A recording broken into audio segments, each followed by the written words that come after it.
जय हिंद, नमस्कार दोस्तों, आप सभी लोगों का मोस्ट वेलकम है आज के इस नए क्लास में। दोस्तों आज के इस क्लास में हम लोग पढ़ने वाले हैं रेलवे ग्रुप डी एग्जाम के लिए मोस्ट इंपोर्टेंट जनरल नॉलेज के क्वेश्चंस को, जो कि आपके एग्जाम के लिए बहुत ही जरूरी है। तो आप इस क्लास को शुरू से अंत तक जरूर देखिएगा, जिस एग्जाम में क्वेश्चंस को बनाने में आसानी हो। दोस्तों यदि आप हमारे चैनल पर नए हैं तो चैनल को सब्सक्राइब करके बेल आइकन प्रेस कर लीजिएगा। साथ ही साथ इस वीडियो को एक लाइक जरूर कीजिएगा। यदि आप मॉक टेस्ट देना चाहते हैं तो आप हमारे व्हाट्सएप चैनल को ज्वाइन कर सकते हैं, जहाँ से मॉक टेस्ट दे सकते हैं, जिसका लिंक हमने डिस्क्रिप्शन में दे दिया है दोस्तों। वहाँ से आप आसानी से ज्वाइन कर सकते हैं। तो चलिए दोस्तों वीडियो शुरू करते हैं। हमारा पहला क्वेश्चन है, चौरी चौरा की घटना कब हुई थी? दोस्तों चौरी चौरा की घटना हुई थी 1922 में। कब हुई थी दोस्तों? 1922 में हुई थी। ऑप्शन नंबर सी इसका सही आंसर होगा। चलिए नेक्स्ट क्वेश्चन देखते हैं दोस्तों। भारतीय राष्ट्रीय कांग्रेस और मुस्लिम लीग के बीच लखनऊ समझौता कब हुआ था? दोस्तों भारतीय राष्ट्रीय कांग्रेस और मुस्लिम लीग के बीच लखनऊ समझौता 1916 में हुआ था। कब हुआ था दोस्तों? 1916 में हुआ था। ऑप्शन नंबर ए इसका सही आंसर होगा। चलिए नेक्स्ट क्वेश्चन देखते हैं दोस्तों। मोपला विद्रोह जो कि 1921 में हुआ था, किस राज्य में हुआ? दोस्तों मोपला विद्रोह हुआ था केरल में। किस राज्य में दोस्तों? केरल में हुआ था। ऑप्शन नंबर सी इसका सही आंसर होगा। चलिए नेक्स्ट क्वेश्चन देखते हैं। भारतीय राष्ट्रीय कांग्रेस के किस अधिवेशन में गरम दल और नरम दल एकजुट हुए थे? किस अधिवेशन में हुए थे दोस्तों? लखनऊ अधिवेशन जो कि 1916 में हुआ था। कौन सा अधिवेशन? लखनऊ अधिवेशन जो कि 1916 में हुआ था दोस्तों। ऑप्शन नंबर बी इसका सही आंसर होगा। चलिए नेक्स्ट क्वेश्चन देखते हैं दोस्तों। खिलाफत आंदोलन का मुख्य उद्देश्य क्या था? खिलाफत आंदोलन का मुख्य उद्देश्य था तुर्की के खलीफा के पद को बहाल करना। क्या उद्देश्य था? तुर्की के खलीफा के पद को बहाल करना। ऑप्शन नंबर बी इसका सही आंसर होगा। चलिए नेक्स्ट क्वेश्चन देखते हैं दोस्तों, ध्यान दीजिएगा। क्या है क्वेश्चन? साइमन कमीशन का बहिष्कार क्यों किया गया था? दोस्तों साइमन कमीशन का बहिष्कार किया गया था, यह केवल अंग्रेजों से बना था, इसलिए। क्योंकि यह केवल अंग्रेजों से बना था, इसलिए बहिष्कार किया गया। ऑप्शन नंबर ए इसका सही आंसर होगा। चलिए नेक्स्ट क्वेश्चन देखते हैं। तीसरा गोलमेज सम्मेलन किस वर्ष आयोजित हुआ? दोस्तों तीसरा गोलमेज सम्मेलन आयोजित हुआ 1932 में। किस वर्ष दोस्तों? 1932 में। ऑप्शन नंबर सी इसका सही आंसर होगा। चलिए नेक्स्ट क्वेश्चन देखते हैं दोस्तों। पूना समझौता किस जेल में हुआ था? दोस्तों पूना समझौता हुआ था यरवदा जेल में। किस जेल में दोस्तों? यरवदा जेल में। ऑप्शन नंबर ए इसका सही आंसर होगा। चलिए नेक्स्ट क्वेश्चन देखते हैं। क्रिप्स मिशन के प्रमुख कौन थे? दोस्तों क्रिप्स मिशन के प्रमुख थे कौन दोस्तों? Sir Stafford Cripps. कौन थे? सर स्टेफोर्ड क्रिप्स थे। ऑप्शन नंबर बी इसका सही आंसर होगा। चलिए नेक्स्ट क्वेश्चन देखते हैं दोस्तों। भारत छोड़ो आंदोलन के समय भारत का वायसराय कौन था? दोस्तों भारत छोड़ो आंदोलन के समय भारत का वायसराय था लॉर्ड लिनलिथगो। कौन था दोस्तों? लॉर्ड लिनलिथगो था। ऑप्शन नंबर बी इसका सही आंसर होगा। चलिए नेक्स्ट क्वेश्चन देखते हैं। आजाद हिंद फौज का विचार सबसे पहले किसके मन में आया? दोस्तों आजाद हिंद फौज का विचार सबसे पहले आया था कैप्टन मोहन सिंह के मन में। किसके मन में दोस्तों? कैप्टन मोहन सिंह के मन में आया था। ऑप्शन नंबर बी इसका सही आंसर होगा। चलिए नेक्स्ट क्वेश्चन देखते हैं। पाकिस्तान की मांग किस सत्र में आधिकारिक रूप से की गई थी? वह सत्र था लाहौर जो कि 1940 में हुआ था। कौन सा सत्र? लाहौर जो कि 1940 में हुआ था। ऑप्शन नंबर बी इसका सही आंसर होगा। चलिए नेक्स्ट क्वेश्चन देखते हैं दोस्तों, ध्यान दीजिएगा। कैबिनेट मिशन के अध्यक्ष कौन थे? दोस्तों कैबिनेट मिशन के अध्यक्ष थे लॉर्ड पैथिक लॉरेंस। कौन दोस्तों? लॉर्ड पैथिक लॉरेंस थे। ऑप्शन नंबर ए इसका सही आंसर होगा। चलिए नेक्स्ट क्वेश्चन देखते हैं दोस्तों। स्वतंत्र भारत के पहले वित्त मंत्री कौन थे? दोस्तों स्वतंत्र भारत के पहले वित्त मंत्री थे आर के शनमुखम शेट्टी। कौन दोस्तों? आर के शनमुखम चेट्टी थे। ऑप्शन नंबर सी इसका सही आंसर होगा। चलिए नेक्स्ट क्वेश्चन देखते हैं। स्वतंत्र भारत के प्रथम कानून मंत्री कौन थे? दोस्तों स्वतंत्र भारत के प्रथम कानून मंत्री थे बी आर अम्बेडकर। कौन थे दोस्तों? बी आर अम्बेडकर थे। ऑप्शन नंबर ए इसका सही आंसर होगा। चलिए नेक्स्ट क्वेश्चन देखते हैं। भारत का विभाजन किस योजना पर आधारित था? दोस्तों भारत का विभाजन आधारित था माउंट बेटन योजना पर। किस योजना पर दोस्तों? माउंट बेटन योजना पर आधारित था। ऑप्शन नंबर सी इसका सही आंसर होगा। चलिए नेक्स्ट क्वेश्चन देखते हैं। हड़प्पा सभ्यता की किस स्थल पर जूते हुए खेत के साक्ष्य मिले हैं। दोस्तों जुते हुए खेत के साक्ष्य मिले हैं कालीबंगा में। कहाँ है दोस्तों?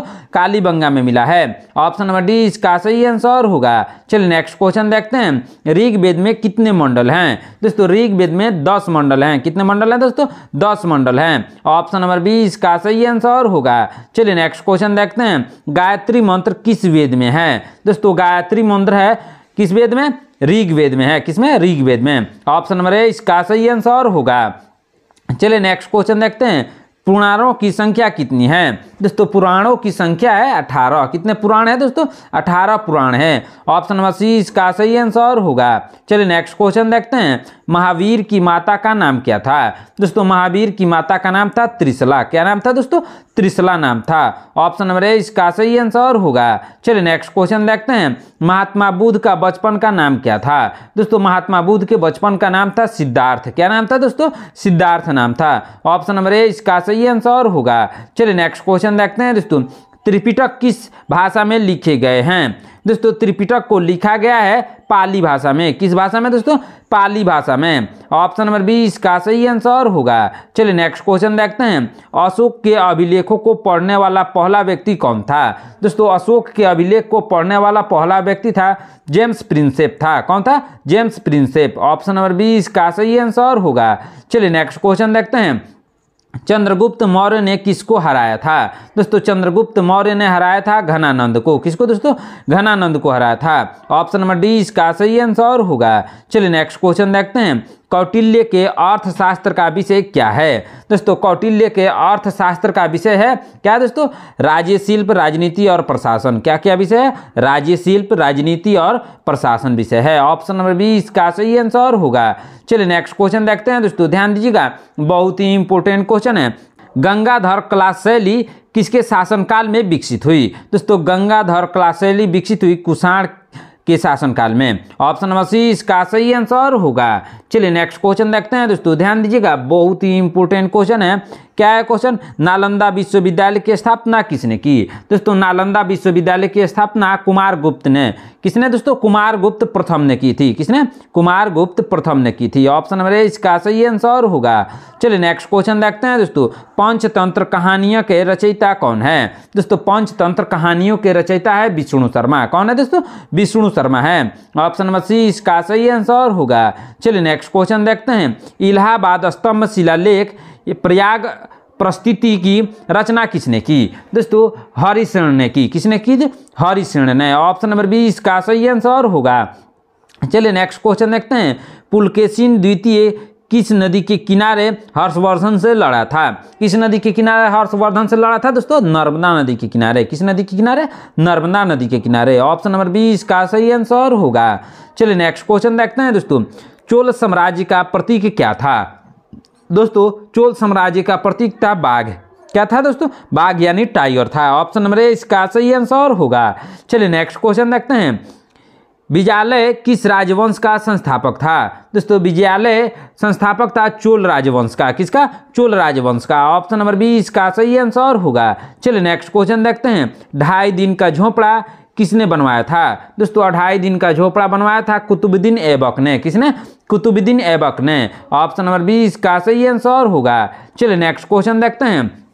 दीवान ए आरिज यानी सैन्य विभाग की स्थापना किसने की थी? दोस्तों दीवान ए आरिज की स्थापना की थी बलबन ने। किसने दोस्तों? बलबन ने की थी। ऑप्शन नंबर बी इसका सही आंसर होगा। दोस्तों यदि आप हमारे चैनल पर नए हैं तो चैनल को सब्सक्राइब करके बेल आइकन प्रेस कर लीजिएगा। साथ ही साथ इस वीडियो को एक लाइक जरूर कीजिएगा। आज का क्लास बहुत ही इंपॉर्टेंट है दोस्तों आपके एग्जाम के लिए। यदि आपका अभी ग्रुप डी का एग्जाम है तो आप इस क्लास को शुरू से अंत तक जरूर देखिएगा, क्योंकि आपके लिए बहुत ही महत्वपूर्ण क्लास है। साथ ही साथ अपने दोस्तों को भी शेयर कीजिएगा ताकि वह भी अच्छे से तैयारी कर सकें। चलिए नेक्स्ट क्वेश्चन देखते हैं दोस्तों। ध्यान दीजिएगा, क्या है क्वेश्चन? टंका और जित्तल नामक सिक्के किस सुल्तान ने चलाए थे? दोस्तों टंका और जित्तल नामक सिक्के को चलाया था किसने दोस्तों? इल्तुतमिश ने। किसने चलाया था? इल्तुतमिश ने चलाया था। ऑप्शन नंबर बी इसका सही आंसर होगा। चलिए नेक्स्ट क्वेश्चन देखते हैं दोस्तों। इब्न बतूता कहाँ का यात्री था? दोस्तों इब्न बतूता मोरक्को का यात्री था। कहाँ का था दोस्तों? मोरक्को का यात्री। ऑप्शन नंबर ए इसका सही आंसर होगा। चलिए नेक्स्ट क्वेश्चन देखते हैं दोस्तों। मुहम्मद बिन तुगलक ने किस धातु में प्रतीकात्मक मुद्रा चलाई थी? किस धातु में प्रतीकात्मक मुद्रा चलाई थी दोस्तों? तांबा धातु में। किसमें? तांबा धातु में। ऑप्शन नंबर सी इसका सही आंसर होगा। चलिए नेक्स्ट क्वेश्चन देखते हैं। बहमनी साम्राज्य की स्थापना किसने की थी? दोस्तों बहमनी साम्राज्य की स्थापना हसन गंगू ने की थी। किसने? हसन गंगू या अलाउद्दीन बहमन शाह भी कहते हैं उनको। ऑप्शन नंबर बी इसका सही आंसर होगा। चलिए नेक्स्ट क्वेश्चन देखते हैं। बाबर ने पानीपत के पहले युद्ध में किसे हराया? दोस्तों बाबर ने पानीपत के पहले युद्ध में हराया था इब्राहिम लोदी को। किसको? इब्राहिम लोदी को। ऑप्शन नंबर बी इसका सही आंसर होगा। चलिए नेक्स्ट क्वेश्चन देखते हैं। खानवा का युद्ध बाबर और किसके बीच लड़ा गया? दोस्तों खानवा का युद्ध लड़ा गया राणा सांगा के बीच। किसके बीच? राणा सांगा के बीच और बाबर के बीच लड़ा गया था। ऑप्शन नंबर बी इसका सही आंसर होगा। चलिए नेक्स्ट क्वेश्चन देखते हैं। दिन ए इलाही स्वीकार करने वाला एकमात्र हिंदू कौन था? दोस्तों दिन ए इलाही स्वीकार करने वाला एकमात्र हिंदू था बीरबल। कौन था दोस्तों? बीरबल था। ऑप्शन नंबर सी इसका सही आंसर होगा। चलिए नेक्स्ट क्वेश्चन देखते हैं दोस्तों। अकबरनामा के कितने भाग हैं? दोस्तों अकबरनामा के 3 भाग हैं। कितने भाग हैं दोस्तों? 3 भाग है। ऑप्शन नंबर बी इसका सही आंसर होगा। चलिए नेक्स्ट क्वेश्चन देखते हैं दोस्तों। नूरजहां का वास्तविक नाम क्या था? दोस्तों नूरजहां का वास्तविक नाम था मेहर उन निसा। क्या नाम था? मेहर उन निसा नूरजहां का वास्तविक नाम था। ऑप्शन नंबर सी इसका सही आंसर होगा। चलिए नेक्स्ट क्वेश्चन देखते हैं। जामा मस्जिद जो कि दिल्ली में स्थित है का निर्माण किसने कराया? दोस्तों जामा मस्जिद का निर्माण कराया था शाहजहां ने। किसने कराया था? शाहजहां ने कराया था। ऑप्शन नंबर सी इसका सही आंसर होगा। चलिए नेक्स्ट क्वेश्चन देखते हैं। बीबी का मकबरा कहाँ स्थित है? दोस्तों बीबी का मकबरा स्थित है औरंगाबाद। कहाँ स्थित है दोस्तों? औरंगाबाद में स्थित है। ऑप्शन नंबर बी इसका सही आंसर होगा। चलिए नेक्स्ट क्वेश्चन देखते हैं दोस्तों। छत्रपति शिवाजी का राज्याभिषेक कहाँ हुआ था? दोस्तों छत्रपति शिवाजी का राज्याभिषेक हुआ था रायगढ़ में। कहाँ हुआ था दोस्तों? रायगढ़ किले में हुआ था। ऑप्शन नंबर बी इसका सही आंसर होगा। चलिए नेक्स्ट क्वेश्चन देखते हैं दोस्तों। पेशवा पद को किसने वंशानुगत बना दिया? दोस्तों पेशवा पद को वंशानुगत बना दिया बालाजी विश्वनाथ ने। किसने?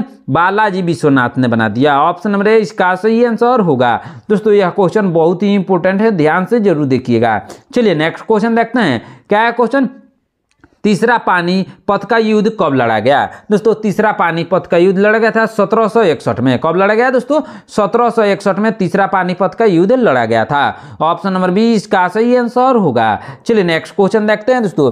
ब्लैक होल त्रासदी किस शहर से संबंधित है? दोस्तों ब्लैक होल त्रासदी संबंधित है किस शहर से? दोस्तों कलकत्ता से। किसे? कलकत्ता से संबंधित है। ऑप्शन नंबर बी इसका सही आंसर होगा। चलिए नेक्स्ट क्वेश्चन देखते हैं दोस्तों। बंगाल में अस्थायी बंदोबस्त का मुख्य उद्देश्य क्या था? दोस्तों बंगाल में अस्थायी बंदोबस्त का मुख्य उद्देश्य था कंपनी के लिए निश्चित राजस्व सुनिश्चित करना। क्या उद्देश्य था? कंपनी के लिए निश्चित राजस्व सुनिश्चित करना। ऑप्शन नंबर बी इसका सही आंसर होगा। चलिए नेक्स्ट क्वेश्चन देखते हैं दोस्तों। ध्यान दीजिएगा। क्या है क्वेश्चन? रैयतवाड़ी व्यवस्था किसने शुरू की? दोस्तों रैयतवाड़ी व्यवस्था को शुरू किया था थॉमस मुनरो ने। किसने दोस्तों? थॉमस मुनरो ने शुरू किया था। ऑप्शन नंबर बी इसका सही आंसर होगा। चलिए नेक्स्ट क्वेश्चन देखते हैं दोस्तों। ध्यान दीजिएगा। डॉक्ट्रिन ऑफ लैप्स के तहत विलय होने वाली अंतिम प्रमुख रियासत कौन थी? कौन थी दोस्तों? इसका सही आंसर होगा नागपुर। कौन रियासत था दोस्तों? नागपुर। ऑप्शन नंबर सी इसका सही आंसर होगा। चलिए नेक्स्ट क्वेश्चन देखते हैं दोस्तों। 1857 के विद्रोह को भारत का प्रथम स्वतंत्रता संग्राम किसने कहा था? दोस्तों भारत का प्रथम स्वतंत्रता संग्राम कहा था 1857 के विद्रोह को किसने कहा था दोस्तों? वी.डी. सावरकर ने। किसने कहा था? वी.डी. सावरकर ने। ऑप्शन नंबर बी इसका सही आंसर होगा। चलिए नेक्स्ट क्वेश्चन देखते हैं। ब्रह्म समाज की स्थापना कब हुई? दोस्तों ब्रह्म समाज की स्थापना 1828 में हुई। कब हुई दोस्तों? 1828 ईस्वी में। ऑप्शन नंबर बी इसका सही आंसर होगा। चलिए नेक्स्ट क्वेश्चन देखते हैं दोस्तों। ध्यान दीजिएगा। क्या है क्वेश्चन? बहुत ही इंपॉर्टेंट क्वेश्चन है। विधवा पुनर्विवाह अधिनियम जो कि 1856 में पारित किया गया था कराने वाले किसका महत्वपूर्ण योगदान था? दोस्तों विधवा पुनर्विवाह अधिनियम को पारित कराने वाला किसका महत्वपूर्ण योगदान था दोस्तों? ईश्वर चंद विद्यासागर का, किसका? ईश्वर चंद विद्यासागर का महत्वपूर्ण योगदान था। ऑप्शन नंबर बी इसका सही आंसर होगा। चलिए नेक्स्ट क्वेश्चन देखते हैं दोस्तों। भारतीय राष्ट्रीय कांग्रेस के पहले अध्यक्ष कौन थे? दोस्तों भारतीय राष्ट्रीय कांग्रेस के पहले अध्यक्ष थे WC बनर्जी। कौन दोस्तों? WC Banerjee. Option number B इसका सही आंसर होगा। चलिए नेक्स्ट क्वेश्चन देखते हैं दोस्तों। बंगाल विभाजन के विरोध में कौन सा आंदोलन हुआ? दोस्तों बंगाल विभाजन जो कि 1905 में हुआ था, उसके विरोध में आंदोलन हुआ था स्वदेशी आंदोलन। कौन सा आंदोलन? स्वदेशी आंदोलन हुआ था। ऑप्शन नंबर बी इसका सही आंसर होगा। चलिए नेक्स्ट क्वेश्चन देखते हैं दोस्तों। मुस्लिम लीग के पहले अध्यक्ष कौन थे? दोस्तों मुस्लिम लीग के पहले अध्यक्ष थे मुश्ताक हुसैन। कौन थे? Mushtaq Hussain. Option number D इसका सही आंसर होगा। चलिए नेक्स्ट क्वेश्चन देखते हैं। जलियांवाला बाग हत्याकांड के समय वायसराय कौन था? दोस्तों जलियांवाला बाग हत्याकांड के समय वायसराय था लॉर्ड चेम्सफोर्ड। कौन था दोस्तों? लॉर्ड चेम्सफोर्ड था। ऑप्शन नंबर बी इसका सही आंसर होगा। चलिए नेक्स्ट क्वेश्चन देखते हैं दोस्तों। असहयोग आंदोलन किस कारण वापस लिया गया? दोस्तों असहयोग आंदोलन को वापस लिया गया चौरी चौरा घटना के कारण। किस घटना के कारण? चौरी चौरा घटना के कारण असहयोग आंदोलन को वापस लिया गया। ऑप्शन नंबर बी इसका सही आंसर होगा। चलिए नेक्स्ट क्वेश्चन देखते हैं दोस्तों। साइमन कमीशन का गठन क्यों किया गया था? दोस्तों साइमन कमीशन का गठन किया गया था क्यों दोस्तों? भारत सरकार अधिनियम 1919 की समीक्षा के लिए। क्यों किया गया था? भारत सरकार अधिनियम 1919 की समीक्षा के लिए साइमन कमीशन का गठन किया गया था। ऑप्शन नंबर ए इसका सही आंसर होगा। चलिए नेक्स्ट क्वेश्चन देखते हैं दोस्तों। क्या है क्वेश्चन? सविनय अवज्ञा आंदोलन का अंतिम उद्देश्य क्या था? दोस्तों सविनय अवज्ञा आंदोलन का अंतिम उद्देश्य था पूर्ण स्वराज। क्या उद्देश्य था दोस्तों? पूर्ण स्वराज। ऑप्शन नंबर बी इसका सही आंसर होगा। चलिए नेक्स्ट क्वेश्चन देखते हैं। गोलमेज सम्मेलनों में किसने तीनों सम्मेलन में भाग लिया था? दोस्तों गोलमेज सम्मेलनों में तीनों सम्मेलनों में भाग लिया था BR अम्बेडकर ने। किसने दोस्तों? BR अम्बेडकर ने। ऑप्शन नंबर सी इसका सही आंसर होगा। चलिए नेक्स्ट क्वेश्चन देखते हैं दोस्तों। भारत छोड़ो प्रस्ताव को अखिल भारतीय कांग्रेस समिति ने कहाँ पारित किया? कहाँ पे पारित किया दोस्तों? बम्बई में। कहाँ? बम्बई में, जो कि अभी मुंबई के नाम से जाना जाता है। ऑप्शन नंबर ए इसका सही आंसर होगा। चलिए नेक्स्ट क्वेश्चन देखते हैं दोस्तों। आजाद हिंद फौज का सर्वोच्च कमांडर कौन था? दोस्तों आजाद हिंद फौज का सर्वोच्च कमांडर था सुभाष चंद्र बोस। कौन थे दोस्तों? सुभाष चंद्र बोस थे। ऑप्शन नंबर सी इसका सही आंसर होगा। चलिए नेक्स्ट क्वेश्चन देखते हैं। नेहरू अंतरिम सरकार का गठन कब हुआ? दोस्तों नेहरू अंतरिम सरकार का गठन हुआ था सितंबर 1946 को। कब दोस्तों? सितंबर 1946 को। ऑप्शन नंबर बी इसका सही आंसर होगा। चलिए नेक्स्ट क्वेश्चन देखते हैं दोस्तों। भारतीय स्वतंत्रता अधिनियम किस वर्ष पारित हुआ? दोस्तों भारतीय स्वतंत्रता अधिनियम पारित हुआ 1947 में। किस वर्ष दोस्तों? 1947 में पारित हुआ। ऑप्शन नंबर बी इसका सही आंसर होगा। चलिए नेक्स्ट क्वेश्चन देखते हैं दोस्तों। रविंद्रनाथ टैगोर ने किस घटना के विरोध में अपनी नाइटहुड उपाधि लौटा दी? किस घटना के विरोध में दोस्तों? जलियांवाला बाग हत्याकांड के बाद से रविंद्रनाथ टैगोर ने नाइटहुड की उपाधि लौटा दी। किस घटना के बाद? जलियांवाला बाग हत्याकांड के बाद। ऑप्शन नंबर सी इसका सही आंसर होगा। चलिए नेक्स्ट क्वेश्चन देखते हैं। सिंधु घाटी सभ्यता में पशुपति सील पर कौन सा जानवर नहीं है? दोस्तों पशुपति सील पर कौन सा जानवर नहीं है? गाय नहीं है। कौन सा जानवर? गाय नहीं है। ऑप्शन नंबर डी इसका सही आंसर होगा। चलिए नेक्स्ट क्वेश्चन देखते हैं। बौद्ध धर्म के त्रिरत्न कौन है? दोस्तों बौद्ध धर्म के त्रिरत्न है बुद्ध धम्म संघ। कौन है? बुद्ध धम्म और संघ है। ऑप्शन नंबर बी इसका सही आंसर होगा। चलिए नेक्स्ट क्वेश्चन देखते हैं। चंद्रगुप्त मौर्य के दरबार में मेगास्थनीज को किसने भेजा था? दोस्तों चंद्रगुप्त मौर्य के दरबार में मेगास्थनीज को भेजा था सेल्यूकस निकेटर ने। किसने? सेल्यूकस निकेटर ने भेजा था। ऑप्शन नंबर बी इसका सही आंसर होगा। चलिए नेक्स्ट क्वेश्चन देखते हैं। कानपुर में 1857 के विद्रोह का नेतृत्व किसने किया था? दोस्तों कानपुर में 1857 के विद्रोह का नेतृत्व नाना साहिब ने किया था। किसने? नाना साहिब ने। ऑप्शन नंबर बी इसका सही आंसर होगा। चलिए नेक्स्ट क्वेश्चन देखते हैं दोस्तों। गांधी इरविन समझौता किस आंदोलन की वापसी से संबंधित है? दोस्तों गांधी इरविन समझौता किस आंदोलन की वापसी से संबंधित है? दोस्तों सविनय अवज्ञा आंदोलन की वापसी से संबंधित है। कौन सा आंदोलन? सविनय अवज्ञा आंदोलन। ऑप्शन नंबर सी इसका सही आंसर होगा। चलिए नेक्स्ट क्वेश्चन देखते हैं दोस्तों। शून्य की अवधारणा कहाँ से आई है? दोस्तों शून्य की अवधारणा आई है भारत से। किस देश से दोस्तों? भारत से आई है। ऑप्शन नंबर सी इसका सही आंसर होगा। चलिए नेक्स्ट क्वेश्चन देखते हैं दोस्तों। तुलसीदास किस शासक के समकालीन थे? दोस्तों तुलसीदास समकालीन थे अकबर के समकालीन। किसके दोस्तों? अकबर के। ऑप्शन नंबर सी इसका सही आंसर होगा। चलिए नेक्स्ट क्वेश्चन देखते हैं दोस्तों। अकबर ने कौन सा किला बनवाया था जो मूल रूप से लाल पत्थरों से बना था? दोस्तों अकबर ने जो किला बनवाया था जो कि लाल पत्थरों से मूल रूप से बना था, आगरा का किला। कौन सा किला दोस्तों? आगरा का किला बनवाया था जो कि मूल रूप से लाल पत्थरों से बना था। ऑप्शन नंबर बी इसका सही आंसर होगा। चलिए नेक्स्ट क्वेश्चन देखते हैं दोस्तों। स्वराज शब्द का प्रयोग सबसे पहले किसने किया था? दोस्तों स्वराज शब्द का प्रयोग सबसे पहले किया था दादा भाई नौरोजी ने। किसने? दादा भाई नौरोजी ने किया था। ऑप्शन नंबर सी इसका सही आंसर होगा। चलिए नेक्स्ट क्वेश्चन देखते हैं दोस्तों। सत्यशोधक समाज जो कि 1873 की है की स्थापना किसने की थी? दोस्तों सत्यशोधक समाज की स्थापना की थी ज्योतिबा फुले ने। किसने दोस्तों? ज्योतिबा फुले ने 1873 में सत्यशोधक समाज की स्थापना की थी। ऑप्शन नंबर बी इसका सही आंसर होगा। दोस्तों आज की क्लास में इतना ही। आपने इन 79 क्वेश्चन में से कितने क्वेश्चंस का आंसर सही से दिया है कमेंट करके जरूर बताइएगा। दोस्तों यदि आप हमारे चैनल पर नए हैं तो चैनल को सब्सक्राइब करके बेल आइकन प्रेस कर लीजिएगा। साथ ही साथ इस वीडियो को एक लाइक जरूर कीजिएगा। दोस्तों यदि आप मॉक टेस्ट देना चाहते हैं तो आप हमारा व्हाट्सएप चैनल को ज्वाइन कर सकते हैं जहां से मॉक टेस्ट दे सकते हैं, जिसका लिंक हमने डिस्क्रिप्शन में दे दिया है दोस्तों। वहां से आप आसानी से ज्वाइन कर सकते हैं। मिलते हैं नेक्स्ट क्लास में। धन्यवाद।